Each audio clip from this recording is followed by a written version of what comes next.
It is my pleasure today to introduce Jeffery Tobias Halter. Jeffery is a gender strategist and the president of YWomen, a strategic consulting company focused on engaging men in women's leadership advancement. Jeffery is a former director of diversity strategy for the Coca-Cola Company. Jeffery is a two-time TEDx speaker and the author of 2 books, YWomen, The Leadership Imperative to Advancing Women and Engaging Men, and Selling to Men, Selling to Women.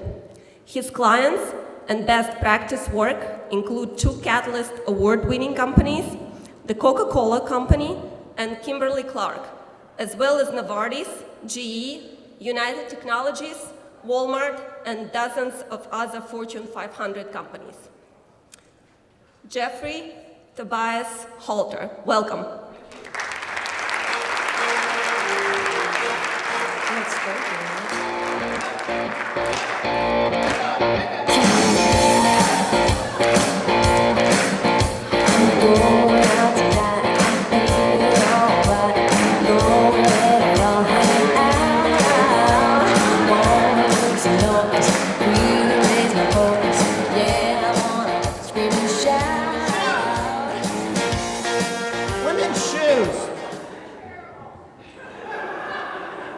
What do women's shoes have to do with engaging men in women's leadership advancement? Everything. Thank you. You know, it's funny, people ask me how I got the idea for shoes. Guys, women notice shoes. When you go to a women's conference, I want you to look around. Women have very snazzy shoes on, and they're doing it for each other. So shoes have a big place. But more importantly, first, they represent discomfort. Certainly for me at this moment. More importantly, they represent the discomfort that men have in even wanting to have a conversation around gender. We are scared to death. We will say or do the wrong thing that we choose to ignore this conversation with 50% of our workforce. They're also a great example of the different experiences men and women are having in the workforce. Long before Dancing with the Stars, there was Fred Astaire and Ginger Rogers. And Ginger was asked about dancing with Fred, and she said, Fred's an amazing dancer, but on a daily basis, a woman does everything a man does, dancing backwards in high heels. And I love this analogy because what it says is men and women are having different experiences in the workforce, and women aren't talking about it. Women aren't complaining about it. They're just sucking it up and doing it flawlessly. And then finally, if we look at shoes as a representation of leadership today, 17 pairs still belong to men. Only 3 pairs in senior leadership belong to women. And if we go up to the CEO level, it drops to 1 pair. And I say that to say women have really not made progress to the C level in over 10 years. And so what this slide says to me is if men are 85% of senior leadership, we're 85% of the problem. But we're also 85% of the solution. And so we can't think about advancing women without the active participation of men. So that's what we're going to spend our time talking about. That's where I want to go. I'm going to arm you to go back to your companies and have a comfortable conversation around gender differences. And that's where we're going to take you. And I'm going to stay on this slide for just a minute. And speaking of comfort, I'm going to get out of these and actually go to work. I'm often asked, how did I come to do this work? And I have to tell you, if you had told me I'd be doing this, I would have laughed at you. 15 years ago, I was a sales manager. I'm a sales guy. I'm going to disclose full disclosure. I got a C in my one and only finance course at the University of Wisconsin. That's why I went into sales. Why would I ever do this work? But as I stand here today, and I'll share some stories about how I got here, I had some very unique gender experiences early in my career that I wasn't even aware of until I started doing this work. I graduated University of Wisconsin, Kenosha, Rust Belt, 25% unemployment back in the early 80s. You know, mortgage rates were 20%, thank you, Jimmy Carter. And I needed a job. There were no jobs. So I took a job selling beauty supplies, full commission. You didn't work, you didn't get paid. And so every day I would go up and down the street. And what I literally cracked at the age of 22 was the relational nature of women. And the fact if I sold you one product and you liked me, you told your whole network. So this was 1978. And I also had a really nice tailwind. Who remembers perms? I made a lot of money selling perms. And I know some of the guys in the room, yeah, we had those too. I don't care if you are in finance. I know a few of us were wearing those. And the term I coined was relational selling. It had nothing really to do with your product line. You don't need another line of shampoo or conditioner or perm.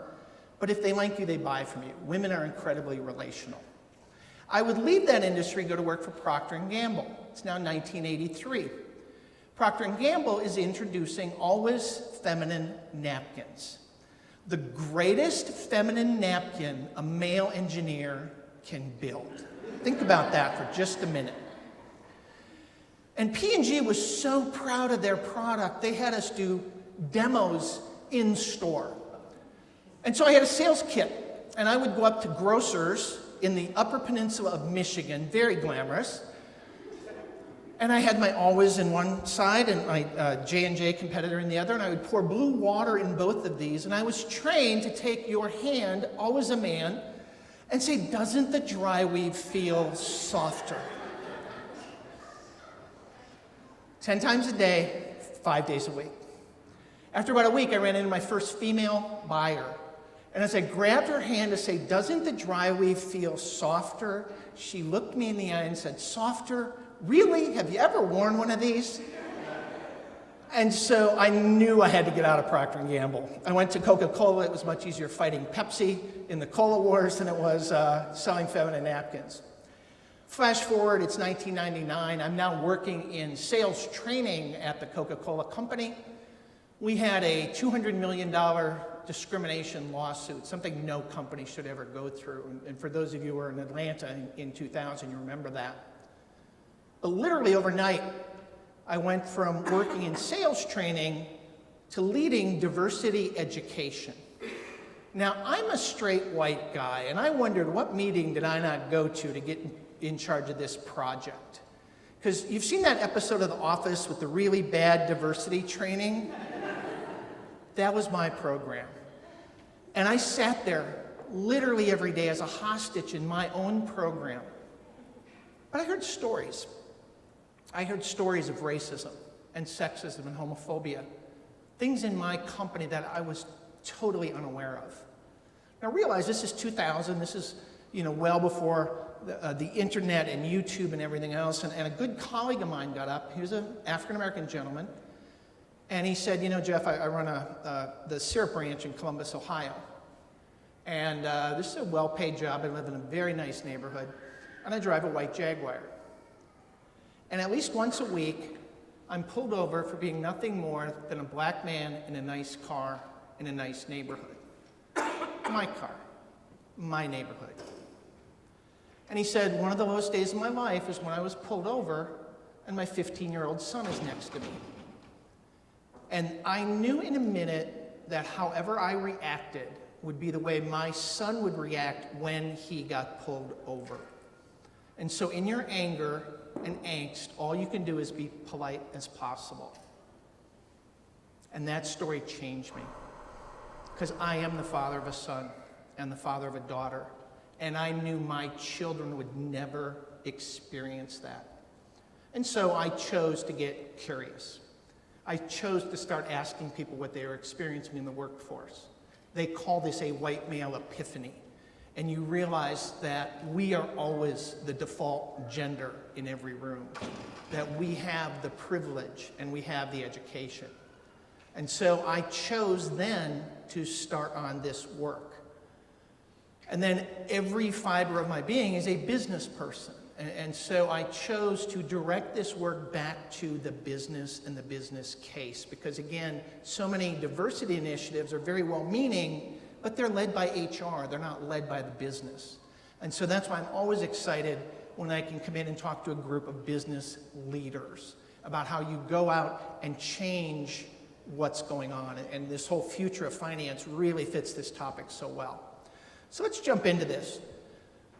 This is the leadership imperative today, to move the organization to a deeply internalized approach regarding gender differences. And I'm going to focus on gender today. This could be a conversation on race. This could be a conversation on sexual orientation.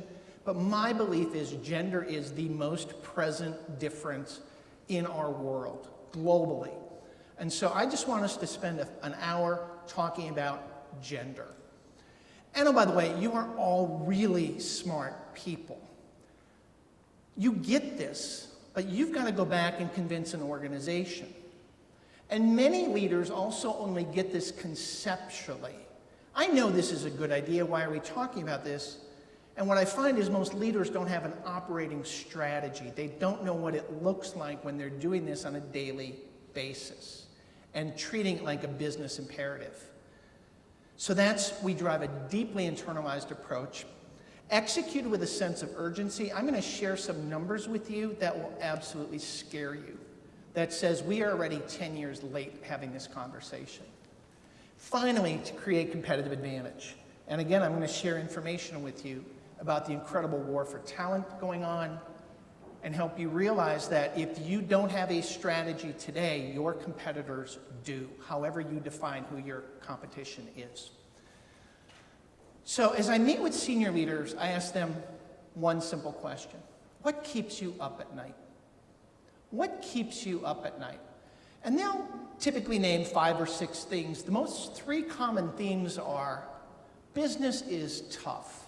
Whatever business you're in, growing top line revenue is really hard. I'm lucky if I'm getting 2 or 3% growth. You know, the go-go days of the early 2000s are gone. Yet I need to deliver double-digit operating profit. So I got to get more done with less and fewer resources. And then the third thing is, whether I know it or not, my company reputation is under attack in social media. Oh, you won't hear CEOs talking about this, but it is absolutely keeping them up at night. So have you thought that women and diversity and inclusion is actually the answer to your 3 biggest business challenges? So that's where I want to take you today. This is a great quote. It's from Ken Chenault. He's recently retired CEO at American Express. And he said, I'm often asked, what's the ROI of putting a woman on our board? I'm sure all of you have been asked that question. I'll tell you, it's the wrong question. And Ken says, I'm never asked the incremental value of adding another man.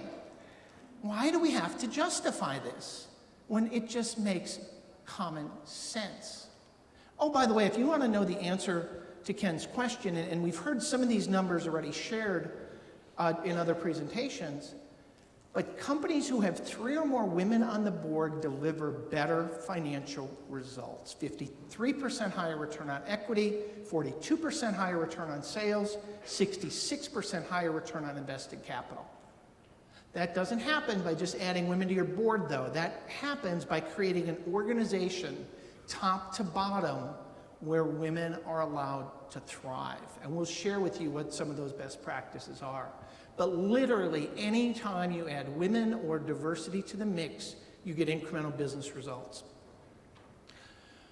Here's the challenge. There's a concept called corporate gender fatigue.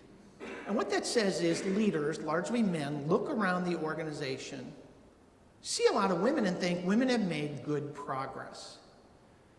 When asked, 56% of men say women have made good progress in the last 10 years versus 39% of women. So the genders are having a different experience. Men are seeing women thinking they're in the right roles when in fact we know they're not. And then when you ask them about gender bias, 28% of men say gender bias is still present. Let's call that 1 in 4, but 1 in 2 women, 49%, say gender bias is still really present. It's not 1980s Mad Men, though. It's much more subtle than that. It's the assumption that women will just do the office housework. It's women's voices being talked over in a meeting. And this happens multiple times a day to women, and if you stop and observe it, it is jaw-dropping. And so I would actually encourage you to go do your own research. I know, by the way, the research is as simple as going and asking a woman her experience working with your company. And we'll take you through an example of that later. So this concept of corporate gender fatigue impacts 2 major groups. Mercer, the big HR consulting company, did research in over 500 companies in over 40 countries.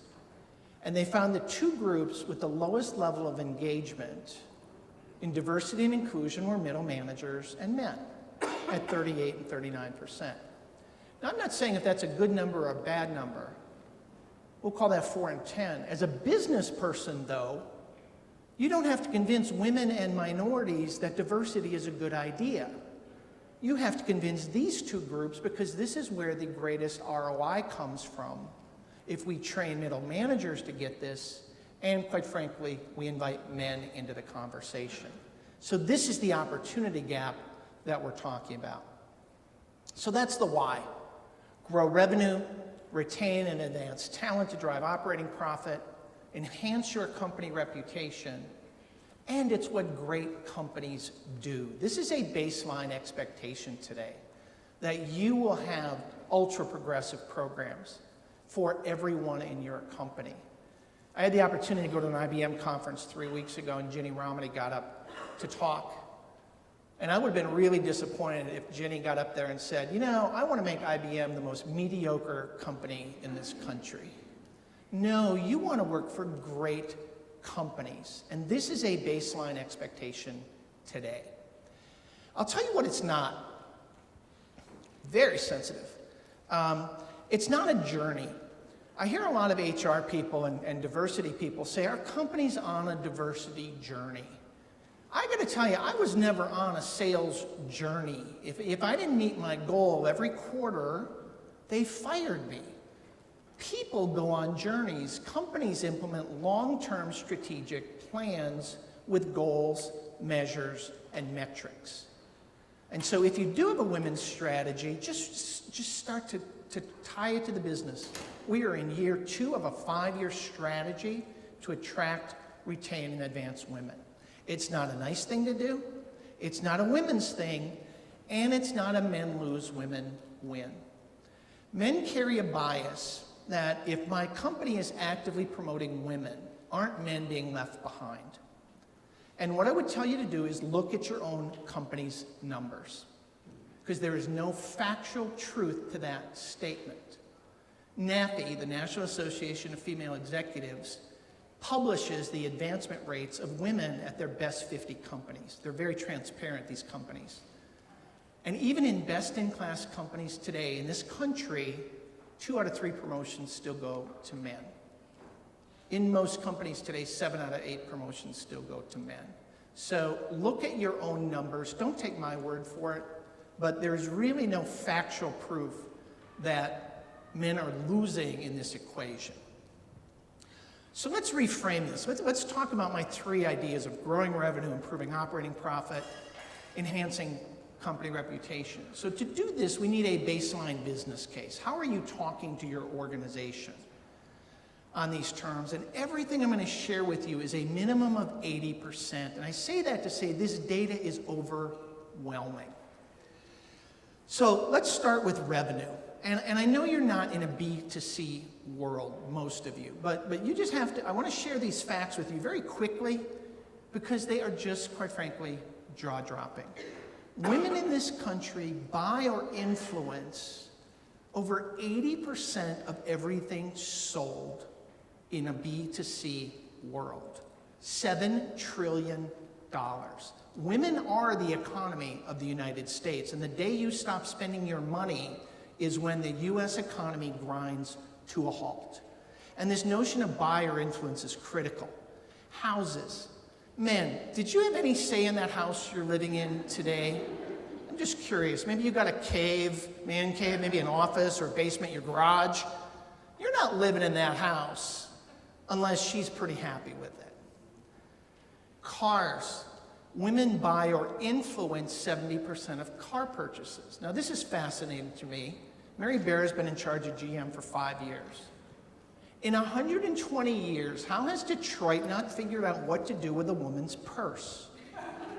Other than put it on the passenger side seat, and ladies, what happens when you hit the brakes? Your entire world goes spilling out in front of you. This isn't hard. Sooner or later, Detroit's going to wake up and figure out this opportunity.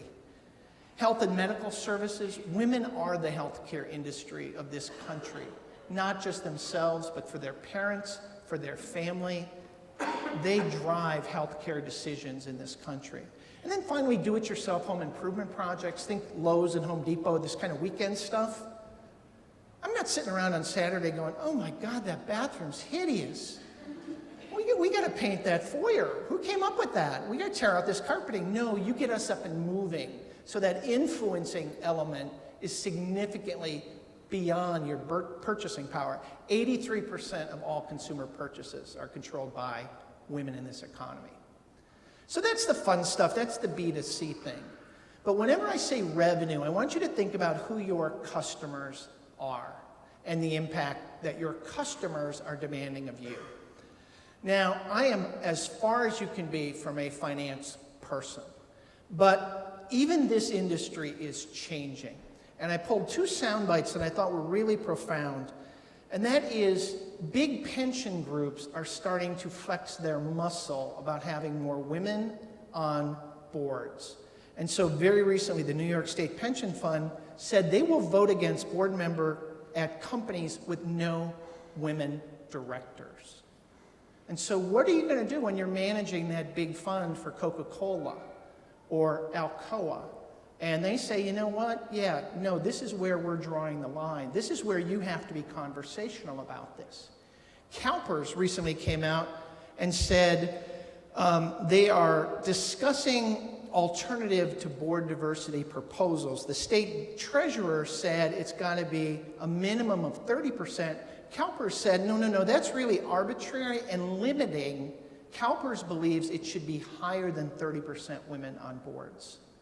And so big investment companies are talking about, you have to invest more responsibly if you want my business. For those of you in personal wealth management, private wealth in this country is on track to grow to $22 trillion by 2020, and 66% of it will be controlled by women. Why? Because we all die before you do. You know these numbers, right? If you've been to a financial planner, you are financial planners. I go with me and my wife. You know, Phyllis is living like 95 plus. I just drop off that chart somewhere around, I don't know, 72 to 82. I just disappear.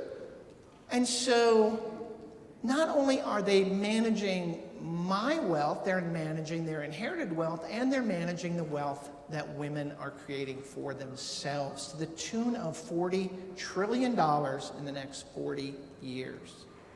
And the first thing she does is fire her male financial planner who has only spoken to her husband and been patronizing to her. And if you study any of the women in wealth information, this is startling because we do not have enough women financial planners. And I thought it was so profound what Carl said. The future is listening. And so think about this. You're going to be a private wealth manager. Are you prepared to go and meet with Mary, who's 68, her husband's recently passed, and she's going to be managing this money for 30 more years? She wants to be listened to. She wants to hear exactly, coming from your mouths, what is important to her. And so I thought that was a great setup. But quite frankly, men, Women are the future. We're sitting here having this discussion about the future of finance. It's women, because they're going to control all the money. And we either need to understand this, or we're going to be left behind. And this is where I believe I'm preaching to the choir. You would not be here today unless you got this. The challenge is, how do you take it back to your companies to really internalize this? Here's another really interesting one. This is now B2B. I talked about B2C. 40% of purchasing managers in many companies are now women. There's more women CFOs than we've ever had in this country. I do a lot of work with Department of Defense. There's more women on defense desks. There's more women in commercial real estate. And as you come in to call on them, men and women bring a very different approach. From the very first meeting, men want to set the rules of the game. It's very transactional. This is my Procter & Gamble selling. Women are very relational. They want to create opportunities for exploration. And so they're actually about solving all of the problems, not just focusing on a few. So we're going to have a little bit of fun around this notion of sales influencing problem solving. I'm going to ask a simple question. And I want the men to be really honest in this room, because they tend to be kind of quiet in the women's conference.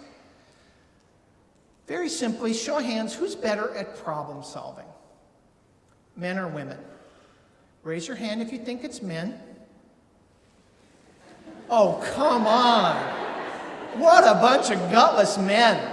Yes, thank you. There's 2 honest men in this room. You can come and manage my money for me. At least you're honest. This is funny. This is based on some Catalyst research, and they asked this similar question. And in a room unlike this, given anonymous reporting, men said they were better problem solvers, and women said they were better problem solvers. And you already know the end of the story, right? It's, well, what's the problem? But believe it or not, the genders take very different approaches to solving problems. So there's been a lot of research done around MRIs and what's happening in men and women's brains as they solve problems. Now, the data I'm going to share you is, I love Carl's line, it's mostly true. I do this for a living. The predominance of research says this is true, and it's true about 4 out of 5, in 4 out of 5 men and 6 out of 7 women, but there will always be anomalies to this. So don't take my word for it, go do your own research. But here's what an MRI looks like, and this is a male brain at rest and a female brain at rest. And it's funny, I forget who I was sitting having breakfast with, but the conversation come up, men fall asleep immediately. And it's because, believe it or not, ladies, we have a nothing place. When you say, what are you thinking about? And we say nothing, you don't believe us, and so we make stuff up. I may be thinking about fantasy football or, what George is going to do this weekend. This is a male brain at rest, and this is a female brain at rest. And what it says is the female brain is never at rest. They're always thinking. They're always connecting. Now, the research doesn't validate this, but I always think it's interesting to speculate. What's this one little dot that is always on a man's mind? I'm just going to leave that there. But here's what the research shows. And again, this is about 6 and 7 women, about 4 out of 5 men. Oh, and I know you're taking pictures. You can get a copy of this presentation from Kathy Ford. She'll be happy to send it all out to you, and you can have it and use it. Men's brains tend to be wired front to back in one hemisphere. Men actually have more brain cells. It doesn't make us smarter. It allows us greater focus on a few solutions. Men's problem solving tends to be almost exclusively left brain or right brain. We love facts and we love data. Women actually have more connectors across the brain. So they are constantly accessing both the analytical side and the intuitive side. And so they are focusing on multiple solutions. This is what it looks like in language. This is, from a communication standpoint, language is most often just a left brain function for men. Women are much more whole brain. Women use longer sentences. they speak in more complex patterns, and they use longer words. And if you don't believe me, pull out your phone and look at the last 10 emails you got from men and look at the last 10 emails you got from women. Which one's longer? Right? Men will reply one word. Yes, no, call me. Women, there's a whole explanation. And here's my rationale. And so they communicate 3 times more than men. And it's because they are looking for multiple solutions. Women are actually looking for the best answer. Men value decisiveness. And this is a big deal in the kind of work you do. Men utter a mere 2,000 to 4,000 words a day, 1,000 to 2,000 vocal sounds, and 2,000 to 3,000 gestures. Women, 6,000 to 8,000 words, 2,000 to 3,000 vocal sounds, and 8,000 to 10,000 body gestures. They just communicate differently. It's not right or wrong, it's just different. Do we appreciate it? Do we value it? And that becomes the question. Additionally, team effectiveness is important, this nonverbal communication. Ladies, men view extended eye contact as aggression. You will notice men tend to break your gaze about every 7 or 8 seconds. Because anything longer than that, we start to have testosterone released. We go into fight or flight. You will rarely see men standing face to face. Women view this as a sign of trust when we can stand and look at each other eye to eye. Men talk side to side, women talk face to face. If you don't believe me, this weekend at the next cocktail party you go to, ladies, go up to a man and position yourself directly in front of him. And he's going to very nonchalantly turn so that you're talking side to side. And I want you to reposition yourself in front of him and see if you can turn him around before he realizes what's going on. Men, women nod their heads to demonstrate acknowledgement or receipt of information. This is not agreement. Think about that for a minute. How many of you been in a meeting talking to women and they're nodding their head and they're in complete agreement? You think, no, they're just acknowledging your information. So problem solving, who's better? Well, it depends. It depends on the problem. I think men may need more training around effective problem solving. I think women may need to be more explicit in their communication and stronger in their communication. So I'm not saying one gender does this better or worse. I think we need to meet in the middle. Talent, the war for talent is very, very real. It's being driven by this. 10,000 boomers a day are leaving the workforce, and they are largely old white men like myself. 10,000 a day, every week for the next 7 years. This is true in the United States. This is true in most of Europe. It's being replaced, this is the 85% of new entries into the workforce are women, people of color, or millennials. This is the future of finance in this lower left-hand corner. That's what talent looks like today. And so let's just talk about one of these groups for a minute, and that's millennials. Everybody thinks millennials are kids. Millennials are going to be the largest percentage of the workforce in 2 years, and 75% of the workforce by 2025. And oh, by the way, boomers, if you have a problem with millennials, look in the mirror. You raised them, right? This is not their fault. This is the parents' fault. And millennials are different. 44% say if given a choice, they want to leave their current employer in the next 2 years. 66% want to have moved on by 2020. The fact I was with Coca-Cola for 26 years, my peer group today would say, dude, could you not get a better job? There is active pressure from their peer group to move on. And oh, by the way, the #1 business school major today is entrepreneurship. And so you know that kid who was the finance major, boy or girl at Wharton, that you think is going to come to work for you? Nope. They're going to work for themselves because they've seen their parents outsized and right-sized and downsized. So the best and brightest aren't even going to knock on your door. And oh, by the way, if you're not ready for a gender conversation, 13% of millennials identify as transgender or gender non-conforming.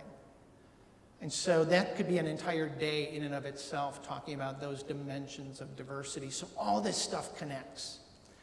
And if you need a bright, educated workforce, chances are it's women. Women are getting 60% of the master's degrees in this country, 58% of the business degrees in this country.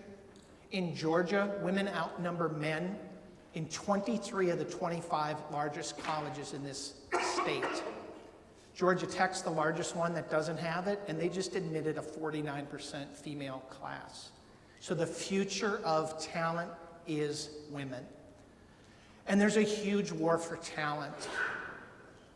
Even in a slow growth economy, there's going to be about 20 million new jobs created nationally, but there's going to be 32 million jobs left by boomers, leaving 52 million jobs to be filled, but there's only 29 million people in the pipeline. And most of them don't have the skill set that you need. And so we have moved from employer having all of the power to employee having all of the power. This IBM conference, they threw out an interesting statistic. Today, there are 400,000 openings in cybersecurity. And so all these IT people you got in your company that you take for granted, all they need is a certification and they can walk out and make $150,000 a year in cybersecurity. You cannot afford to lose a single woman, person of color, or quite frankly, old white guy. You need every valuable piece of talent you have in your organization, and you need to plan mindfully. Engagement, we talked about this. 80% of high-performing companies strive for 80% engagement. That says in an 8-hour day, I'm getting 6.4 good hours of work out of you. The average American worker is engaged at about a 50% level. So I'm paying you for 8 hours of work, and you're giving me about 4. And in fact, 15% of the American workforce is actively disengaged, which means they're taking work away from other people. And 78% of business leaders rated this as urgent to important, but only 15% are ready to address it. And then finally, innovation. If you were in the panel that I sat in, they talked about the value of diversity and innovation. 85% of Fortune 500 companies agree that we will never drive true innovation without diversity of thought of all kinds. And so this is your business case: revenue and talent and engagement and innovation. And it's great that I throw out numbers like $7 trillion or 23 million employees. You have to go back and craft your locally relevant business case, because that's how you hold people accountable in your organization.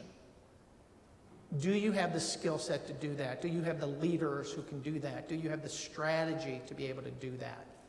I'll tell you, there are companies that do. So this is how you visualize this. So we have our locally relevant business case, and we want to grow revenue and improve operating profit, and we want to enhance company reputation.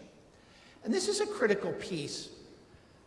This has to be owned by either sales or customer marketing or management or operations or supply chain, however you define that in your company. Because this is where the bulk of the people live, and this is where the money is. This is where the P&L is generated. HR cannot own this. HR is a backbone to support your D&I strategy, but it really needs to be owned by the business.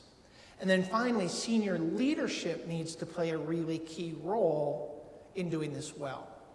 And finally, you have to bundle this with an integrated communication strategy. That says your external has to match your internal. Is it the same message? And I love to do this test to companies, and that is, okay, picture this. I'm a bright, talented African-American MBA, and I want to come to work for your company. So I go to your company website, and I click on your diversity and inclusion tab, and it's all these amazing stories about inclusion and what a great company this is. And I realize I got an MBA, I'm pretty smart, and 2 tabs above the D&I tab is our executive leadership team. And I click on it, and I don't see anybody that looks like me.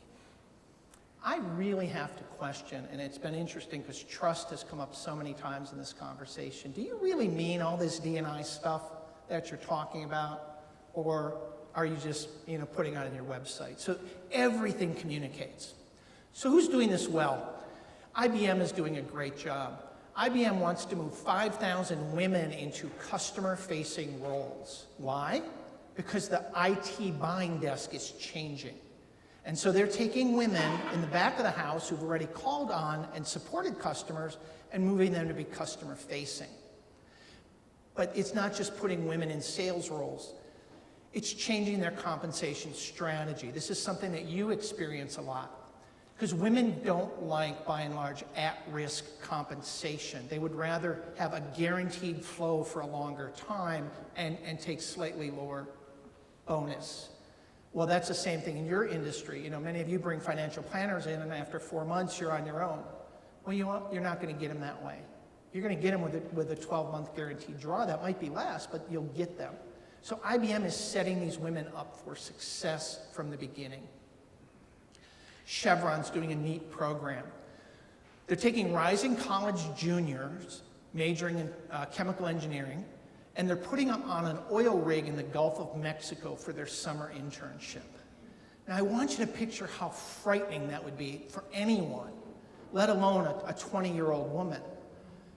Chevron has done everything in its power to make this a safe, non-sexist, non-biased environment. So everyone in that oil rig knows exactly how to treat that person.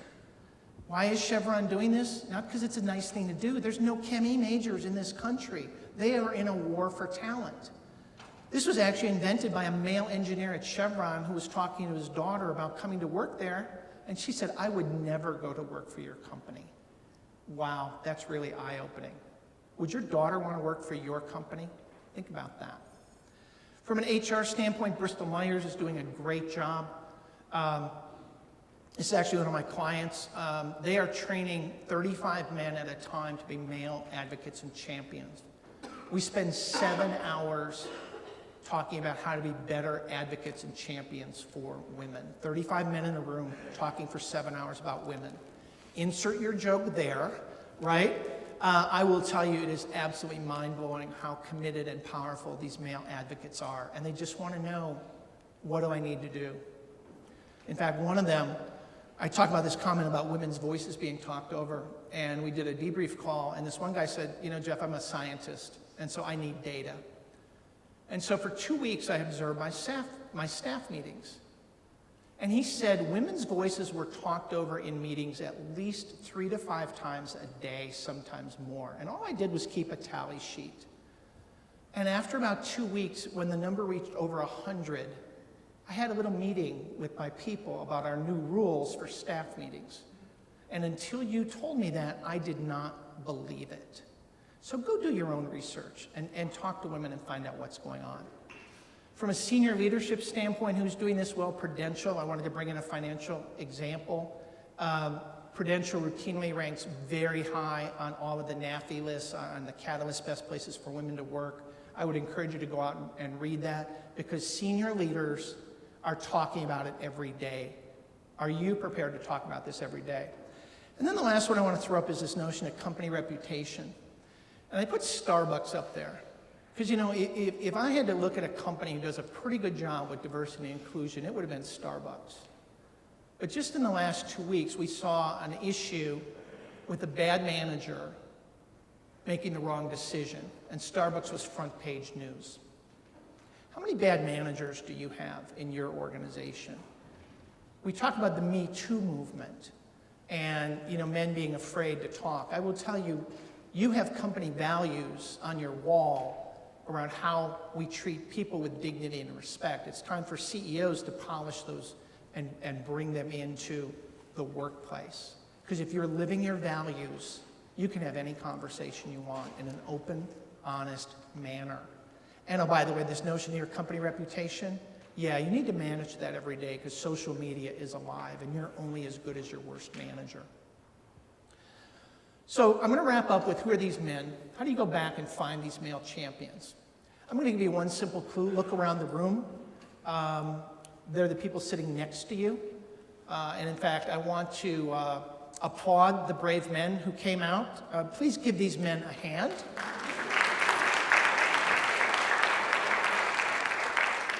Men, that's the only hand you're ever going to get from me, because this is now a baseline expectation that you show up at every women's leadership event possible. We should never be applauded for doing this work. It's a leadership expectation today.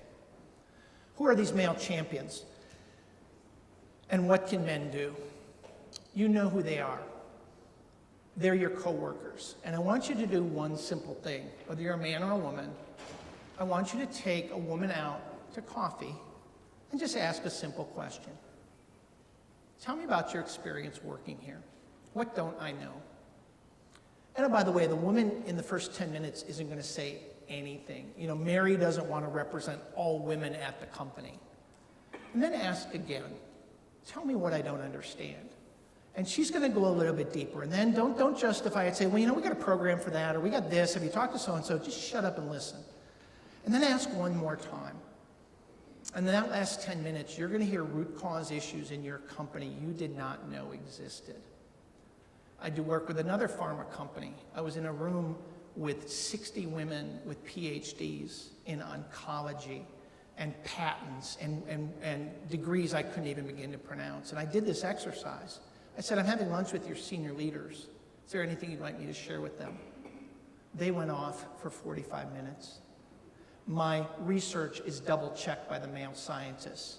I'm the senior leader on the team, and yet I'm expected to clean the lab more frequently. I'm expected to take notes in every single meeting. I'm expected to set up the next meeting, and on and on and on. If you don't believe women are having different experiences than men, do one simple thing.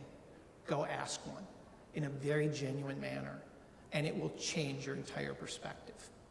Better yet, go ask your organization. Take 5 women to dinner, leaders, men, and ask them, what's it like working here? Because I will tell you, the higher you are in your organization, the more insulated you are from the truth, and you know that. So what are you doing to find out what's really going on? The next one is learn, deepen your knowledge, be able to talk about the business case. The third one is lead. Ask tough questions. This is really simple. This is what you do. And I want you to ask 3 questions. Number 1, how many men did you lose last year, and how many women did you lose last year? Pretty simple question. I guarantee you will have always lost more women than men. And, you know, and Jim's going to say, well, you know, we lost Mary because she wanted to spend more time at home. Don't take that for an answer. You should never lose a woman because she wants to spend more time with her family, because talent is too valuable. This is where you exercise flexibility. This is where you do what you do. And oh, by the way, Mary didn't leave for flexibility, because within 6 months, research shows she's working for your competitor or she's hung out a shingle, because Mary is far too smart and far too powerful to just check out. So ask why you're losing more women. The numbers will astound you. The next question is, what's your plan for next year? Pretty simple. What's your plan for next year to promote and develop more women? Because I guarantee you most people don't have a plan. This notion of, I don't have any women ready to be promoted to the next level. Why don't you? What have you been doing? Why do I have you as a leader, Jim, if you can't develop talent unlike you? It's not 1990. Leadership has changed today. My expectation is you need to develop leaders who think differently than you. So that's a really hard question, and the higher you are in the organization, the more teeth that really bears. And the last one is, how are you going to drive this down to men, and how are you going to drive it down to middle managers? That's how you drive accountability. And then finally have the will. And the will takes personal accountability. Advocacy comes from a personal connection. Everything I've talked to up until now is what I call the head stuff. This is the 80% stuff. This is the business case. Advancing women today is a lot like diet and exercise. Everybody knows it's the right thing to do, but how many of us, you know, go to Krispy Kreme, skip our workout?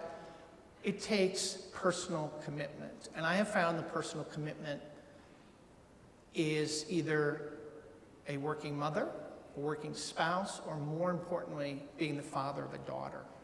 And this came very late to me in life. I was a young boomer. I wanted to raise a strong daughter. I encouraged her, but I never made the connection that if I'm not advocating for women today, what's going to happen to my daughter when she joins the workforce? I think the way we're going to drive long-term systemic change for women is to get a bunch of angry fathers to realize the responsibility they have to drive change for women now, because it's going to impact our daughters. And so that's why I do this work. That's why I ask men to do this work and have this important role. On your table, you have a simple commitment ceremony around advocating for women. Put a woman's name on this if you're so inclined. Commit to do one of 10 things, sign it, and put it in your office as a daily reminder of what you want to do to advocate for women. There's another version, father of daughter. Again, you can get this through the website. And this very simple commitment marks you as an advocate. You can sign up for my newsletter. You can create your own. All I want you to do is begin gender conversations. We have to talk about our differences. My newsletter provides 3 topics, things that are in the news, a 60-second commercial, maybe a clipping, and it has 3 questions. And this is your staff meeting in a box once a month. This is free, just subscribe to it. So that's the leadership imperative. Drive a deeply internalized approach with a sense of urgency to create competitive advantage by taking personal accountability. And when you go back, I want you to think about shoes. Not my big clunky size 14 red pumps, but all the shoes that the women in our lives are going to wear, and what our absolute responsibility is to choose to do this work. Thank you very much.